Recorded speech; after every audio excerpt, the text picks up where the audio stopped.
So let's talk a bit about, we talked about probate, we talked about estate planning. Let's talk about litigation a little bit.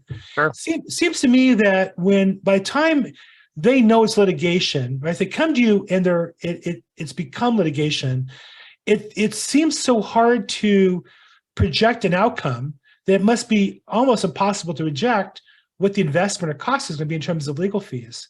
How do you advise? Yeah. I filed probate on my own. Everything was fine until my brother raised his hand. Now we're going at it. He hired an attorney. We're fighting each other. And you look at that, go, well, it's definitely a litigation situation. How do you assess like what the costs are going to be and give them, set the expectations for the client? Yeah, you're right. I mean, as soon as the litigation, hand is raised, kind of all bets are off on cost because you don't really know how the other side's going to react. One thing I can say is that almost all of these probate litigation fights, in which we're involved in many, are driven primarily by personal feelings. They're not driven by a decision on cost, right? Somebody peed in your Wheaties 30 years ago and you're still mad about it. And now you're going to be able to really exact your revenge now that mom or dad has died. And, out comes all the things, you let the air out of my bicycle when I was 9, all of that stuff. And that's really what drives a lot of that litigation. So depending on what your role is in a probate case, right, really trying to hone in on the value that you're bringing or the cost associated with either the litigation or what you're fighting about.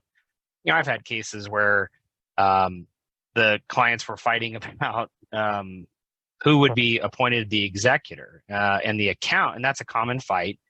But the only asset of the estate was an account of $250,000. Now that just happened to be just over the limit, of assets that had to be probated. And, I'm not handling that case personally, but it's still going on.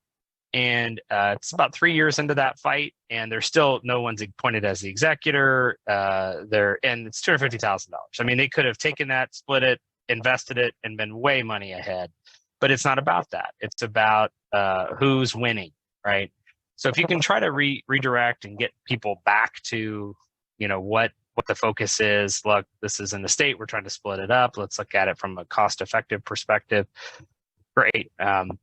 But it's challenging for a lot of people to do that. It's very emotional. In many ways, it's very similar to if you're handling any kind of cases that are resulting from a divorce, right? Somebody's being forced to do something they don't want to do, and they're not going to do it willingly. So you have to really kind of stay the course, try to keep them aligned on that.